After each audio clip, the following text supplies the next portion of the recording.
As we continue to delve into Kingdom Come Deliverance 2's different gameplay aspects using available materials online, a couple of people noticed that I missed one video, specifically Sir Tobi's play session back in Gamescom conducted through Rocket's Beans gaming channel, so it shall be examined today. Just a quick heads up that we'll be focusing on the visuals, because even though the machine translation of German captions made sense, most of what he talked about have already been discussed before, and the only one which stood out was a new revelation about the blacksmithing minigame, where Henry will now be able to forge his own weapons and horseshoes.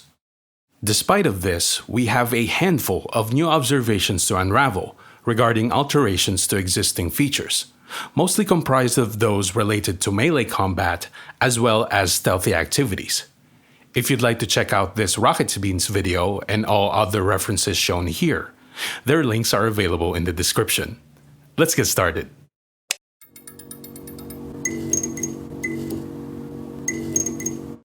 If you watched our previous presentation where we covered the gameplay videos as sword fights, you'll notice that we have further confirmations of some things we noted already, such as the possibility of KCD1's simplified blocking mechanics being carried over to its sequel. Within this moment, for example, Henry's weapon is positioned on his right, but Menhard's attack came from the other side, which was perfectly blocked nonetheless. There's also a demonstration of the new defensive action we've seen before called deflectional parry, a mixture of blocking while dodging sideways. At one point in their duel, the swordmaster from Frankfurt pulled off this move, and even followed it up with a riposte in an almost continuous motion. Beautiful. However, we know from the first game that almost all forms of offense are not always guaranteed to connect. The only exception are master strikes, which in this case, Menhard was able to execute twice.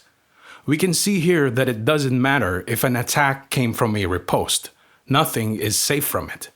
But just like in our previous remark, the chances of them happening seems to have been lessened overall. Even though these two counterattacks were almost done one after another, they were also the only instances it could be seen.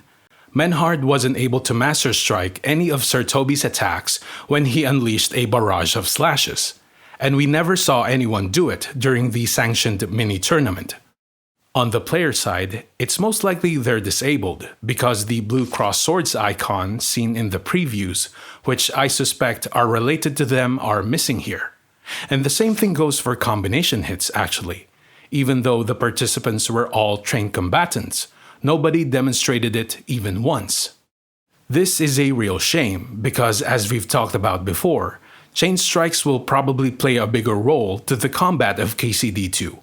And I don't understand why we've never seen a single combo in any of the demos, when some of them were shown within the gameplay teaser. But at the very least, we have some new information about them. Apart from melee weapons, we have solid proof that unarmed fighting will now have combos too, 8 of them to be precise. There's also the possible existence of training dummies found within Kuttenberg's sword fighting guild, a helper object largely missing in KCD1, and would be very useful for practicing it. This section of Sir Tobi's gameplay actually brought to light a couple of things, including a noticeable difference to lockpicking, a minigame that, from his own words, have had a love-hate relationship with players.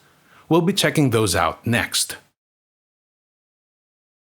One interesting thing related to stealth, which the official showcase seems to suggest, is that having a noise value of 21 is low enough to sneak up on a target without getting detected. Therefore, it seems like dropping it to near 0 when engaging in such activity is optional. Although, caution is still advised while traversing private zones due to a possible change to trespassing. In the first game, when we get caught by an inhabitant, we're still given a few moments to leave before they start calling a guard.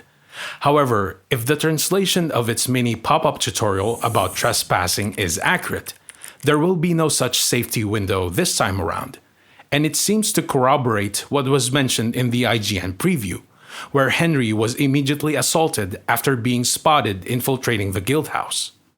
But the most intriguing detail related to stealth has something to do with lockpicking. From what I understand, the way it will work is very similar to the first game, except there are now multiple designs for the background. And more importantly, it looks like the required rotation amount has been increased. In KCD1, it doesn't matter if we're fiddling with an easy or a very hard lock. The angle for turning the mechanism always hover around 200 degrees.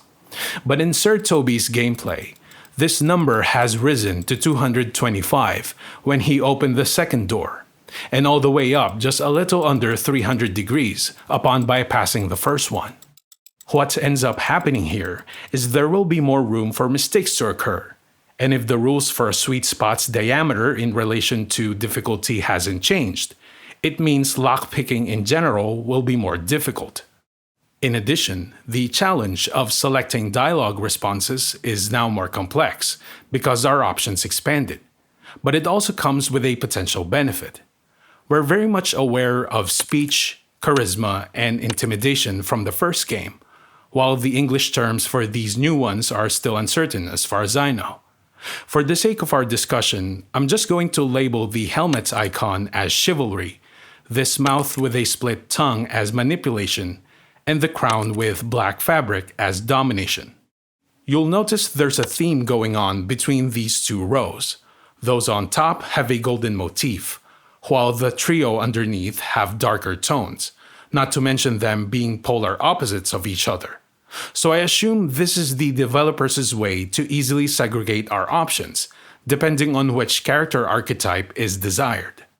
If a personality separation is what Warhorse Studios was going for, then it would be a very positive thing because it greatly adds to KCD2's replayability, the classic hero and anti-hero playthroughs similar to those found within many other RPGs. We just need to keep in mind that there are unmarked responses, as well as those taken from skills, like this one derived from survival, which adds to the intricacy. As for the predicament between these two guilds, some dialogue options chosen for Henry were not optimal, but it's all worked out in the end, in Menhard's favor anyway. And even though this side quest have a couple of limitations on what were shown during the two fight scenarios, there are also a number of important details spotted worth knowing about. In KCD1's combat, holding the block button will allow us to defend against any normal attack. Unfortunately, its effectiveness has been slightly diminished in the sequel. At one point during Henry's match in the tournament, we can see right here that Sir Tobi pressed and held block. As expected, he fended off 2 slashes from his left side, but when the opponent immediately followed it up with a thrust, this attack pierced through his guard. It's an unexpected weakening of a fundamental action, although there's hardly any compelling reason to use it anyway, because combos can easily overcome such kind of defense. What's more interesting here is the amount of damage a normal thrust can do, because this kind of attack will now only aim for a target's chest area, and there seems to be a huge damage difference between getting hit on the head in comparison to other parts of the body. For example, there was one moment when Henry's opponent got slashed on his midsection, which barely made a dent. While it's true that his clothing absorbed some of the damage, its potential still pales in comparison to the following head strike, which took his remaining 55% HP. A similar observation can be seen from Henry's sparring session with Menhard, where he initially received a diminutive damage to his left arm before getting massively hit on the head. What this tells us is at the beginning of a playthrough, when Henry doesn't have that much money on hand, we should prioritize his head's protection more than anything else. A basic set of padded clothing underneath chainmail armor and a decent helmet should provide adequate protection initially, which from what I understand reflects what real foot soldiers on a tight budget did throughout medieval history. It's worth noting that the save file Sir Tobi used for this demo was most likely a custom one possessing very high stats. But since what we're focusing on is damage scaling, our observation should carry over regardless of character level, unless there's an unknown perk that's influencing it. This information about head damage is also something we can utilize offensively, because there seems to be a new trick we might be able to do after a bit of practice, and it even has a potential to be an alternative to Master Strikes. Referring back to our previous video where KCD2's melee combat system was spotlighted, we know that the green shield icon will appear a few moments before an enemy strikes. They're already committed to do so. This is a very important factor, because it means we can take advantage of that brief window to land a preemptive attack.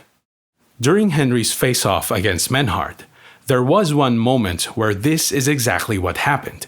The shield indicator pops up, and Sir Tobi immediately responds with a slash from above, and it connects right before the opponent's blade touches Henry. In the real world and within other titles like Hellish Quartz, for example, such an exchange would result in a double, where both fighters end up hitting each other.